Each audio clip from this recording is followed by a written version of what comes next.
Hello and good morning to all. Most important MCQ की series में आज लेके आए हैं नेक्स्ट एमसीक्यू क्लास। आज की क्लास स्टार्ट करने से पहले आज की थॉट ऑफ डे है, करें कोशिश अगर इंसान तो क्या क्या नहीं मिलता। करें कोशिश अगर इंसान तो क्या क्या नहीं मिलता।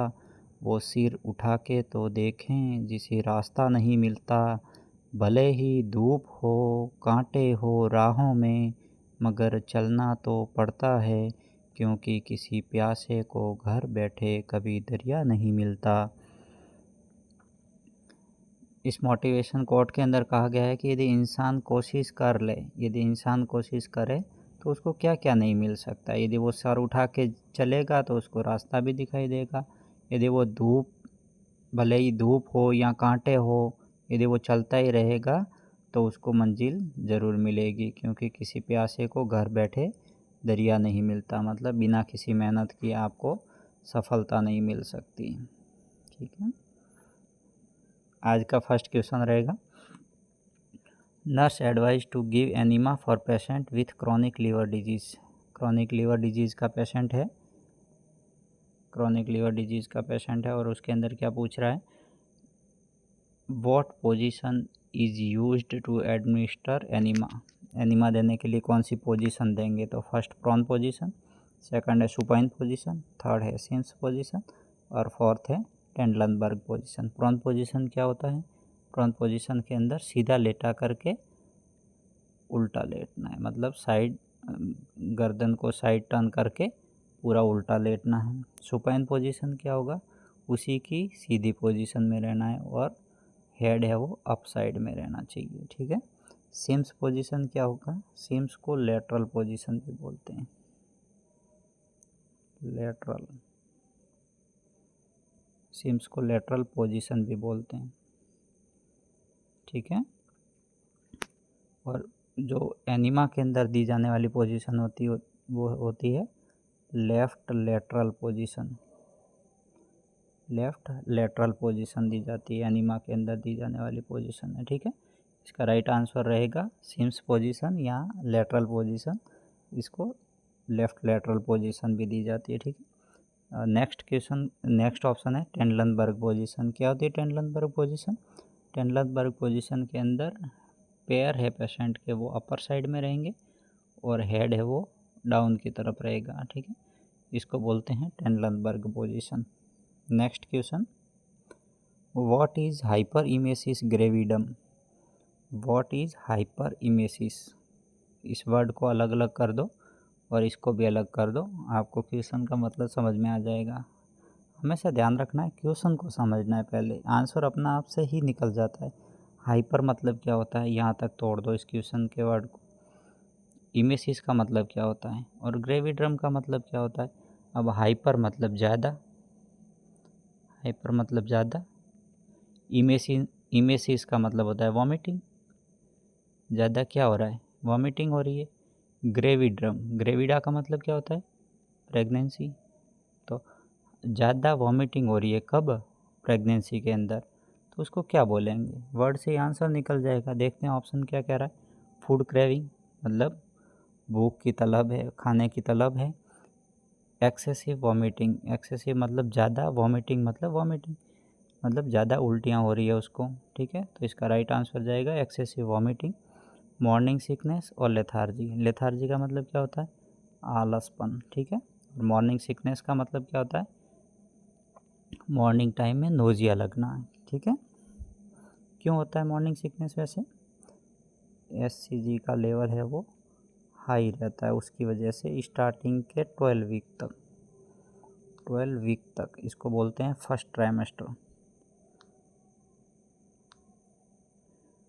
फर्स्ट ट्राइमेस्टर के अंदर मॉर्निंग सिकनेस देखने को मिलता है, मतलब फर्स्ट 3 मंथ का जो टाइम होता है उसके अंदर मॉर्निंग सिकनेस देखने को मिलता है। ठीक है, मॉर्निंग सिकनेस के अंदर डाइट का पूछा जाता है कि डाइट कौन सा देना है, तो आपको ड्राई डाइट देनी है। क्या देना है, ड्राई डाइट देनी है। ड्राई डाइट के अंदर क्या आएगा, ड्राई बिस्किट आएंगे। ठीक है, आपको ड्राई में देना है उसको। टोस्ट वगैरह है, ड्राई बिस्किट है, इस टाइप का देना है उसको। Next question, the colour used for tagging a dead body is. Question कहाँ से उठाया गया है? ट्राइएज सिस्टम से। किससे उठाया गया है? ट्राइएज सिस्टम से। ट्राइएज सिस्टम में कितने कलर कोड होते हैं? तो 4 कलर कोड होते हैं। ठीक है, कौन कौन से होते हैं और क्या होता है कलर कोड का मतलब? तो रेड, येलो, ग्रीन और ब्लैक। ठीक है, RYGB करके याद रखना है अपने को। रेड का क्या होता है, येलो का क्या होता है, ग्रीन का क्या होता है, ब्लैक का क्या होता है। रेड के अंदर क्या होगा? इमीडिएट यदि उसको अटेंड करना है तो आएगा रेड। और इमरजेंसी मतलब इमरजेंट, ये होगा अर्जेंट। ये क्या होगा? अर्जेंट। कई बार क्वेश्चन यहाँ से निकला हुआ है अर्जेंट। यदि अर्जेंट में पूछ रहा है तो रेड जाएगा, और इमरजेंट पूछ रहा है तो जाएगा येलो। ठीक है, और ग्रीन के अंदर क्या जाएगा? जो एम्बुलेटरी पेशेंट है, मतलब जो चल फिर पा रहे हैं वो एम्बुलेटरी पेशेंट जी में, ग्रीन में जाएंगे। और बी का मतलब क्या होगा? ब्लैक के अंदर क्या आएंगे? डेड पर्सन आएंगे। कौन आएगा?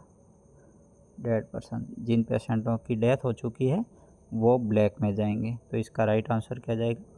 ब्लैक।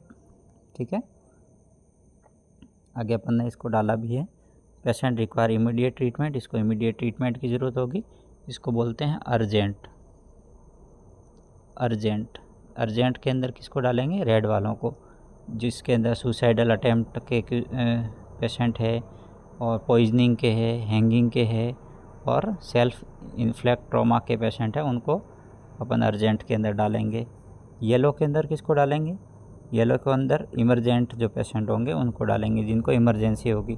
तो patient is stable at the moment and is not a immediate danger, मतलब कोई डेंजर कंडीशन में नहीं है, बट रिक्वायर्ड ऑब्जर्वेशन, लेकिन उसको ऑब्जर्वेशन की ज़रूरत है। जैसे पैसिव सुसाइडल आइडिएशन आ रहे हैं या हेलुसिनेशन के कमांड दे रहे हो। ठीक है, ग्रीन के अंदर कौन आएगा?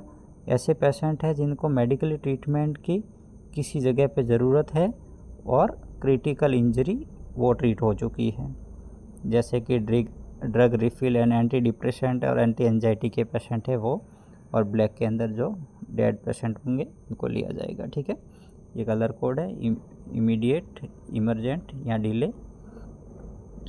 ग्रीन के अंदर मिनिमल इंजरी के, और ब्लैक के अंदर एक्सपेक्टेड जो डेथ हो चुकी है उसको लिया जाएगा। ठीक है, नेक्स्ट क्वेश्चन है, the ratio of cardiac compression and artificial breathing. कई बार क्वेश्चन के अंदर क्या करता है एग्जामिनर, ये आगे पीछे वर्ड कर लेता है। पहले कर देता है आर्टिफिशियल ब्रीथिंग एंड कंप्रेशन कर देता है, बी एंड सी कर देता है।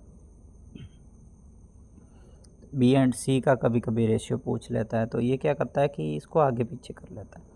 तो अपन ने याद कर रखा होता है 30:2, 15:2, तो इस टाइप से अपना आंसर गलत कर जाता है वो।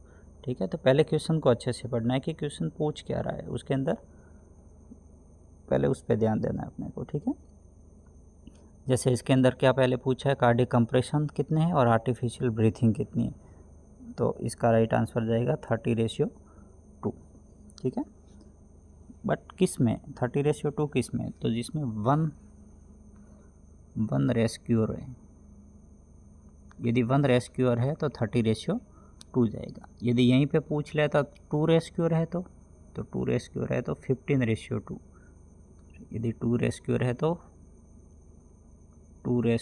तो 15:2 जाएगा। ठीक है, क्या है CPR, किसको दिया जाता है, कैसे दिया जाता है और अटेंड कैसे करना है, थोड़ा सा इसको डिस्क्राइब कर लेते हैं अपन। जैसे कि कोई पेशेंट आपने देखा, किसी को अरेस्ट आ रहा है या इस टाइप का पेशेंट है जिसको आपने अनकॉन्शियस टाइप देखा है या कहीं रोड एक्सीडेंट में देखा है, उसको करोगे क्या, कैसे? मान लो कि विक्टिम है वो अनरेस्पॉन्सिव है। ठीक है, यदि विक्टिम अनरेस्पॉन्सिव है तो जाते ही आपको पहले उसको सेफ प्लेस पे लेके जाना है। मतलब जैसे रोड पे है तो उसको साइड में लेना है उसको, हार्ड सरफेस पे उसको लेटाना है और उसको ऑब्जर्व करना है। क्या ऑब्जर्व करना है आपको? दो चीज़ें, वो ब्रीथ कर रहा है या नहीं कर रहा है। नोज़ के पास में आपको फिंगर लेके जाना है और एब्डोमेन को, चेस्ट के मूवमेंट को चेक करना है कि वो मूव कर रहा है या नहीं कर रहा है, मतलब ब्रीथिंग ले रहा है कि नहीं ले रहा है। ठीक है, तो नॉर्मल ब्रीथिंग एंड पल्स, यदि नॉर्मल ब्रीथिंग और पल्स है तो उसको मॉनिटर करना है जब तक कि इमरजेंसी रेस्पॉन्स नहीं आ जाता है। और no normal breathing and pulse, यदि पल्स और ब्रीथिंग नॉर्मल नहीं आ रही, ये आपको 10 सेकंड के अंदर अंदर डिसीजन लेना है कि पेशेंट ब्रीथिंग ले रहा है या नहीं ले रहा है। उसके लिए आपको वेट ज़्यादा नहीं करना है। ठीक है, यदि ब्रीथिंग कर रहा है और पल्स आ रही है तो आपको खाली उसको ऑब्जर्व करना है जब तक कि इमरजेंसी हेल्प नहीं मिल जाती है। यदि वह ब्रीथिंग नहीं कर रहा है, पल्स नहीं आ रही है, तो आपको क्या करना है? तो आपको स्टार्ट करना है जिसमें आपको ब्रीथिंग कितना देना है, हर 5 से 6 सेकंड के अंदर, हर 5 से 6 सेकंड के अंदर एक ब्रीथिंग देना है। मतलब कि आपको 1 मिनट के अंदर 10 से 12 ब्रीथिंग देना है। ठीक है, 10 से 12 ब्रीथिंग देना है। कंप्रेशन कितना देना है? कंप्रेशन आपको देना है 30। यदि कंप्रेशन जब आप दोगे तो आपको टू आपको एस्पायरेशन देना है। कैसे देंगे इसको बताता हूँ। एक साइकिल जो होता है वो लगभग 2 मिनट के आसपास का होता है, और 2 मिनट के अंदर कितने साइकिल आपको कंप्लीट करने हैं? 2 मिनट के अंदर आपको 5 साइकिल कंप्लीट करने हैं। ठीक है, ये CPR।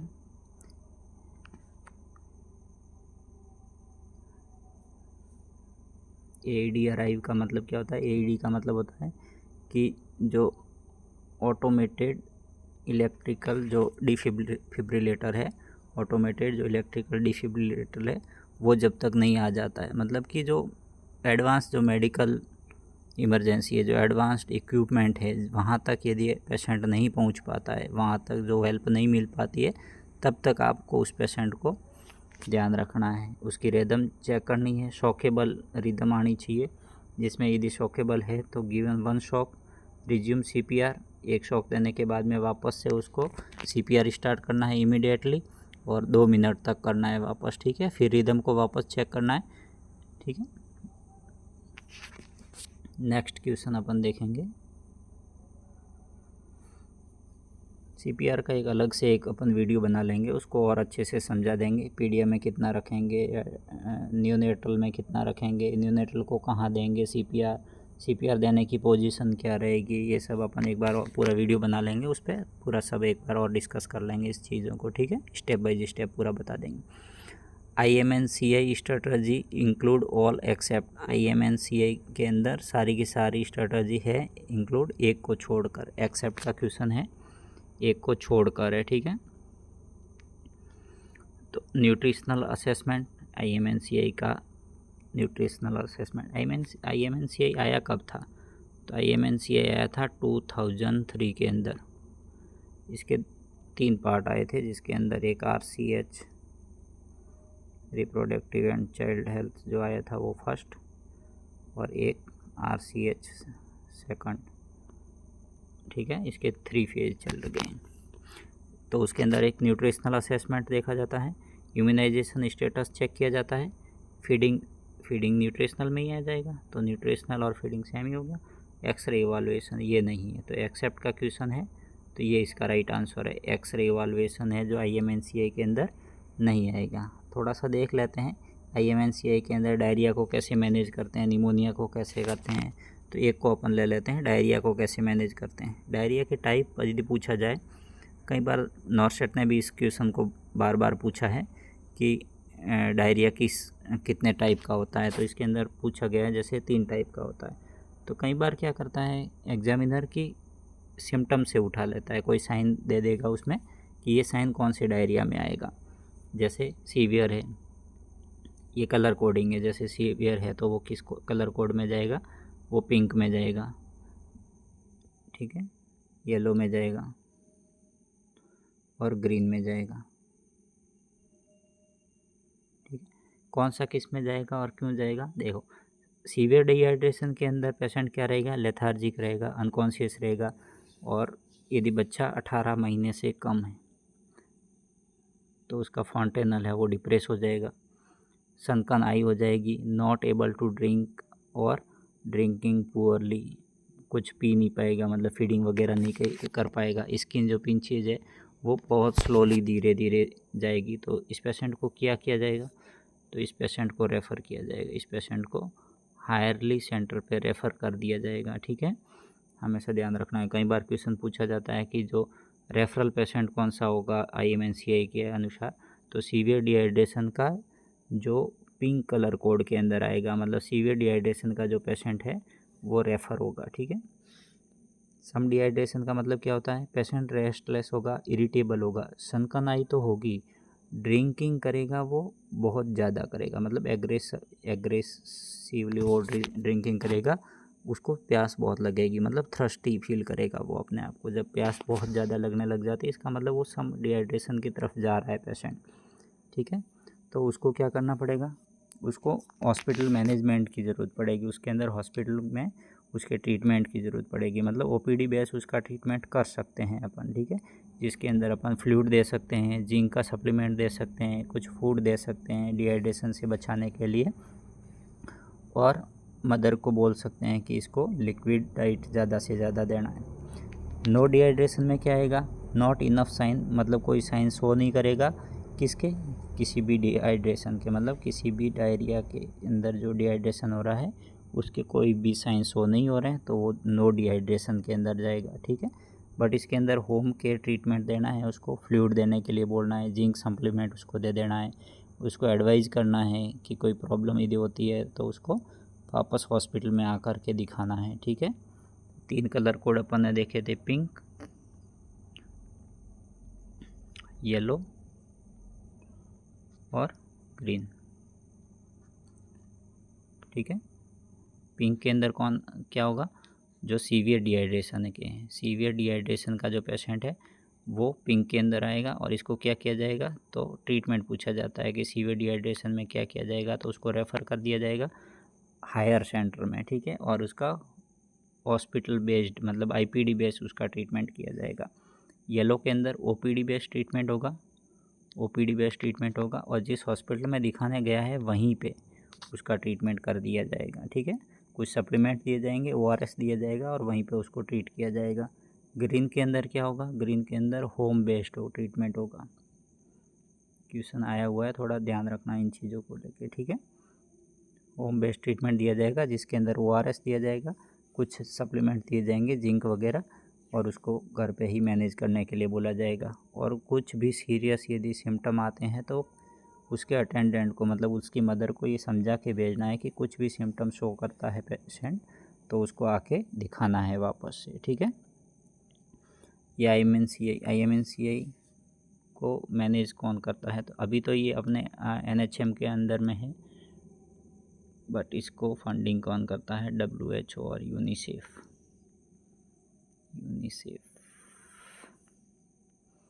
ठीक है, WHO और यूनिसेफ इसको फंडिंग करता है। इसके अंदर क्या क्या आएगा? देखो, फीडिंग प्रॉब्लम है, माल न्यूट्रिशन है, और इम्यूनाइजेशन है, और home care advice for mother. ठीक है, ये इसके अंदर इंक्लूड होगा। विच gland is called the master gland? कौन सी ग्लैंड है जो मास्टर ग्लैंड कहलाएगी? ठीक है, मास्टर ग्लैंड पूछ रहा है, ग्लैंड अपन ले लेते हैं यहाँ पे, एक बार देख लेते हैं। ये इंसान है,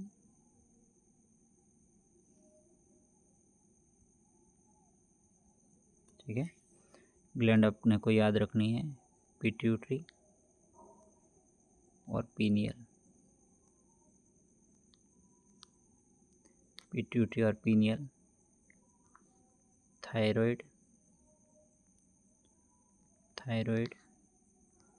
और पैराथायराइड। थायराइड और पैराथायराइड ये कहाँ रहेगी? गले में। सर में कौन कौन सी रहेगी? यहाँ रहेगी पिट्यूटरी और यहाँ रहेगी पीनियल ग्लैंड। ठीक है, फिर आगे अपन आएंगे तो यहाँ रहेगी स्टर्नम के पीछे की तरफ, कौन सी रहेगी? थाइमस। ठीक है।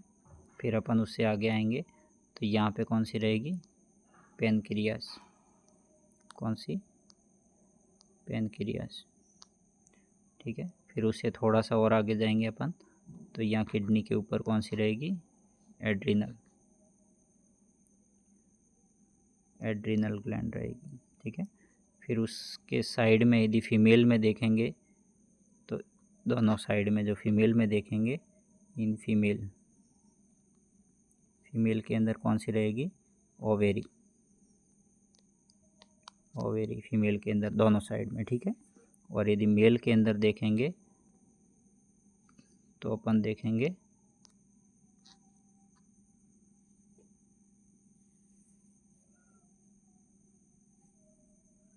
टेस्टिकल्स, ठीक है, जिसके अंदर टेस्टोस्टेरोन हार्मोन का रिलीज होगा। ये ग्लैंड है। क्वेश्चन क्या पूछ रहा है, विच gland is called the master gland, तो मास्टर ग्लैंड कौन सी है, तो पिट्यूटरी, ठीक है। इसके अंदर अपन एक और देख लेते हैं, मेल के अंदर है जो प्रोस्टेट ग्लैंड है, सॉरी यहाँ पे प्रोस्टेट ग्लैंड है, प्रोस्टेट ग्लैंड, ठीक है। Next question, when an infant vomiting is uncontrolled, एक इन्फेंट है उसकी वॉमिटिंग है वो अनकंट्रोल्ड है। क्वेश्चन को तोड़ के पढ़ना सीखो। एक इन्फेंट है उसको वॉमिटिंग हो रही है, अनकंट्रोल्ड है, it is most common, most important for the nurse to assess for which complication, ये असेस कौन से कॉम्प्लिकेशन के लिए असेस करेगी नर्स, ठीक है। एसिडोसिस के लिए, हाइपरकैलेमिया के लिए, हाइपरनेट्रीमिया के लिए, या एल्कलोसिस के लिए। देखो वॉमिटिंग में क्या होता है, जैसे कि ये पेशेंट है, ये पेशेंट है, इसका ये जीआई सिस्टम है, ठीक है। ये यहाँ पे पाइलोरिक स्फिंक्टर है और यहाँ पे कार्डियक स्फिंक्टर है, ठीक है। अब इसको क्या हो रहा है, इस पेशेंट को हो रहा है वॉमिटिंग। वॉमिटिंग में क्या होगा, जो गैस्ट्रिक HCl होगा, HCl जो हाईली एसिडिक कंटेंट होता है, HCl होगा, ये अनकंट्रोल वॉमिटिंग हो रही है इसको, ठीक है। तो होगा क्या कि जो HCl है वो क्या करेगा, बाहर आएगा, क्या करेगा, बाहर आएगा वॉमिटिंग के थ्रू, ठीक है। HCl बाहर आएगा तो बॉडी के अंदर एब्जॉर्ब नहीं होगा HCl, यदि बॉडी के अंदर एब्जॉर्ब नहीं होगा तो बॉडी के अंदर एब्जॉर्ब नहीं होगा तो जो एसिड है वो बाहर आ रहा है तो एल्कलोसिस होगा, बॉडी के अंदर क्या होगा, एल्कलोसिस, तो उसके अंदर होगा एल्कलोसिस, ठीक है। क्योंकि HCl है वो बाहर की तरफ सिक्रेट हो रहा है, बाहर की तरफ वॉमिटिंग के थ्रू आ रहा है, इसलिए एल्कलोसिस होगा, ठीक है। हाइपरकैलेमिया, हाइपरनेट्रीमिया और एसिडोसिस है ये नहीं होगा। Next question, Ortolani test is diagnostic in, Ortolani test है ये किसका डायग्नोस्टिक है, तो ये DDH का है, किसका है, DDH का, डेवलपमेंटल डिस्प्लेसिया ऑफ हिप का है, ठीक है। तो कंजेनाइटल जो हिप डिसलोकेशन होता है उसका है, इसमें ऑटोलोनी और बार्लो साइन देखा जाता है, बार्लो साइन देखा जाता है, ऑटोलोनी और बार्लो साइन देखा जाता है। क्या होता है ऑटोलोनी और बार्लो साइन, तो बार्लो साइन के अंदर क्या होगा कि ये जैसे पेयर हैं इनको नज़दीक लाया जाएगा, इनको नज़दीक लाया जाएगा और 90 डिग्री पे अपर किया जाएगा, तब जाके जो क्लिकिंग साउंड आएगा और हिप जो है वो अपनी जगह पे वापस चले जाएंगे, उसको बोलेंगे बार्लो साइन, ठीक है। और ऑटोलोनी साइन क्या होगा, इसके अंदर क्या करेंगे अपन, लेग को एबडक्ट करेंगे, इसमें करेंगे एडक्ट,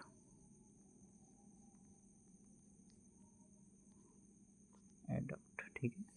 और ऑटोलोनी के अंदर अपन करेंगे एबडक्ट, एबडक्ट, यदि लेग को अपन एबडक्ट करते हैं और फिर जो क्लिकिंग साउंड आके यदि लेग अपनी जगह पे पहुंच जाता है, हीप है वो अपनी जगह पे पहुंच जाता है, तो उसको ऑटोलोनी साइन कहेंगे। ठीक है।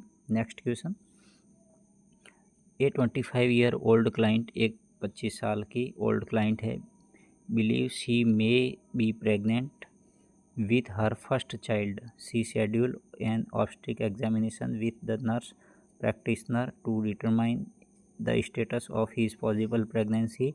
Her last menstrual period है began 20th May.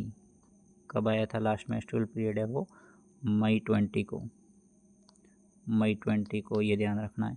Her estimated date of confinement using Nightingale, अपने को रूल याद करना है और उसके आधार पे अपने को ईडीडी निकालना है। ठीक है, ईडीडी निकालना है। क्या है फॉर्मूला ईडीडी का, कैसे निकालेंगे अपन ईडीडी को? ईडीडी अपने को निकालना है, कैसे निकालेंगे? इसमें डेट क्या दी हुई है?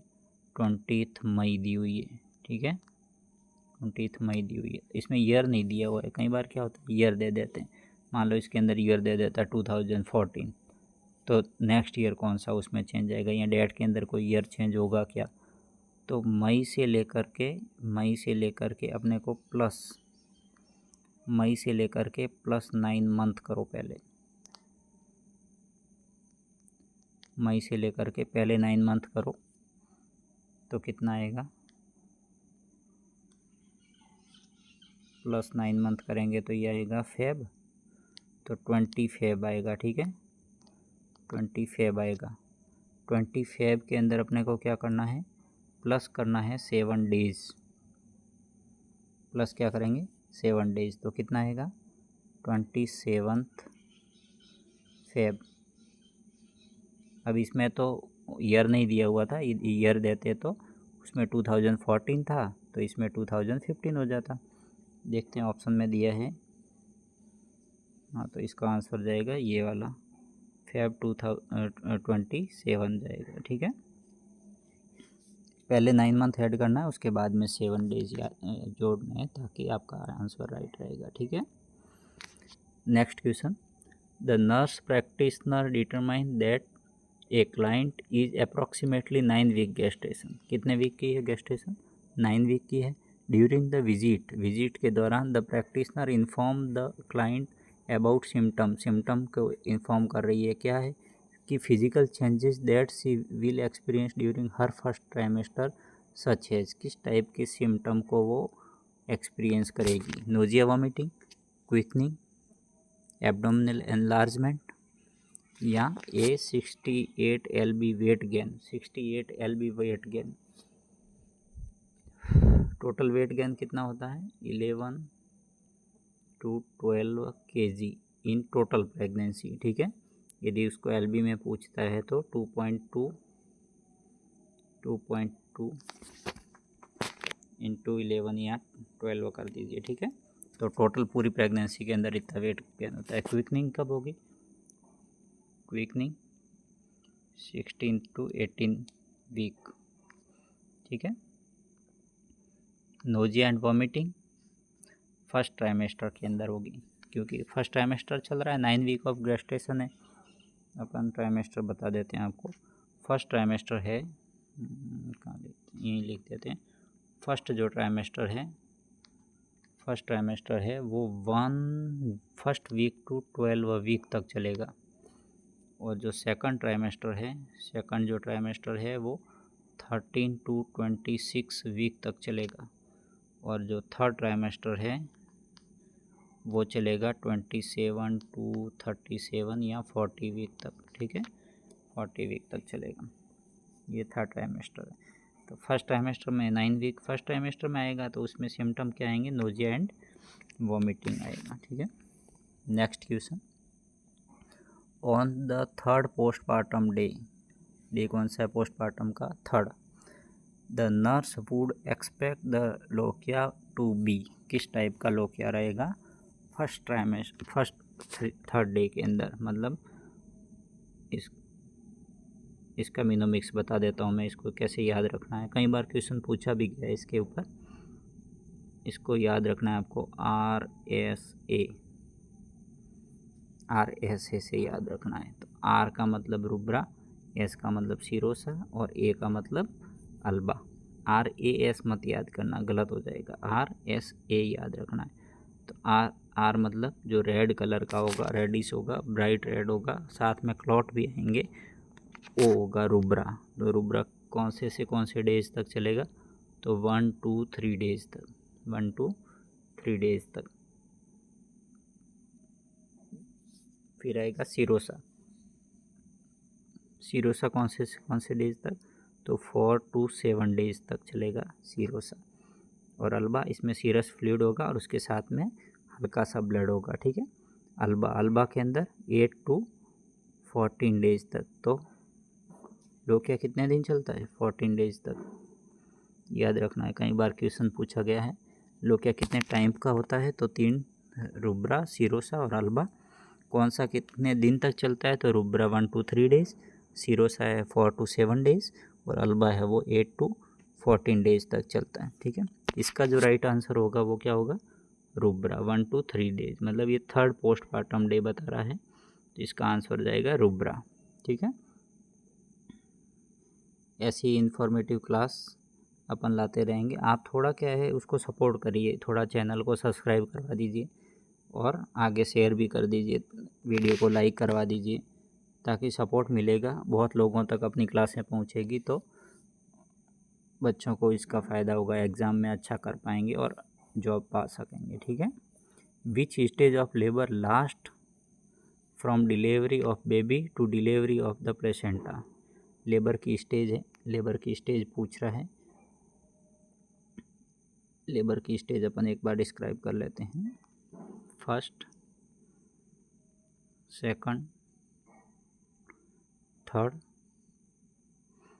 और फोर्थ। फर्स्ट के अंदर क्या होगा कि ट्रू पेन आने से लेके ट्रू पेन से लेकर के फुल्ली डायलेटेशन तक, फुल डायलेटेशन तक। कितना फुल डायलेटेशन होता है, तो 10 सेंटीमीटर का। कितना होता है, 10 सेंटीमीटर का। यदि ट्रू पेन स्टार्ट हुए वहाँ से लेकर के ग्रेजुअली डायलेटेशन स्टार्ट होगा और वो 10 सेंटीमीटर तक का होगा। जैसे 10 सेंटीमीटर का डायलेटेशन होगा तो फर्स्ट स्टेज ख़त्म हो जाएगी, फिर होगी second stage start. Second stage के अंदर क्या होगा, तो फुल्ली डायलेटेशन से लेके, सेकंड स्टेज के अंदर क्या होगा, फुल्ली डायलेटेशन से लेकर के बेबी डिलीवरी तक, बेबी डिलीवरी तक, फुल्ली डायलेटेशन से लेके बेबी डिलीवरी तक सेकंड स्टेज रहेगी।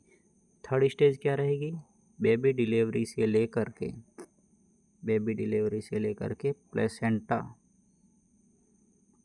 प्लेसेंटा जब तक एक्सपल आउट नहीं हो जाता है तब तक का जो टाइम पीरियड है वो थर्ड स्टेज में आएगा। और फोर्थ स्टेज क्या है होगी, फोर्थ स्टेज है वो 1 आवर का टाइम होता है, जो after delivery observation, after delivery जो ऑब्जर्वेशनल पीरियड होता है 1 आवर का, उसको बोलते हैं फोर्थ स्टेज ऑफ डिलीवरी, ठीक है। तो स्टेजेज याद रखनी है अपने को। फर्स्ट में क्या होगा, ट्रू पेन है, ट्रू लेबर पेन स्टार्ट होंगे वहाँ से लेकर के फुली डायलेटेशन तक, और डायलेटेशन कितना होगा, 10 सेंटीमीटर का होगा। सेकंड स्टेज ऑफ लेबर है वो होगी फुली डायलेटेशन से लेकर के, मतलब 10 सेंटीमीटर का डायलेटेशन है वहाँ से लेकर के और बेबी डिलीवरी तक का। थर्ड स्टेज क्या होगी, थर्ड स्टेज होगी बेबी डिलीवरी से लेकर के प्लेसेंटा एक्सपल आउट होने तक। और फोर्थ स्टेज है वो ऑब्जर्वेशनल पीरियड है जो 1 आवर का टाइम है, ठीक है। तो इसका आंसर क्या पूछ रहा है क्वेश्चन, कि which stage of labour last from delivery of baby to delivery. तो बेबी की डिलीवरी से लेकर के डिलीवरी तक का पूछ रहा है, delivery of the baby to delivery तो ऑफ प्लेसेंटा पूछ रहा है। तो बेबी डिलीवरी तक का सेकंड है और बेबी डिलीवरी से लेकर के प्लेसेंटा डिलीवरी तक का पूछ रहा है तो थर्ड स्टेज है, तो ये थर्ड स्टेज ऑफ लेबर है, ठीक है। इसका राइट आंसर ये जाएगा। फिफ्थ होती नहीं है। फोर्थ है ये ऑब्जर्वेशनल है, और सेकंड है ये फुल्ली डायलेटेशन से लेकर के और बेबी डिलीवरी तक, ठीक है। चैनल को सब्सक्राइब कर लीजिए, और आज के लिए इतना ही। Thank you so much. ऐसे ही अपना सपोर्ट बनाए रखिए। आपका बहुत बहुत धन्यवाद।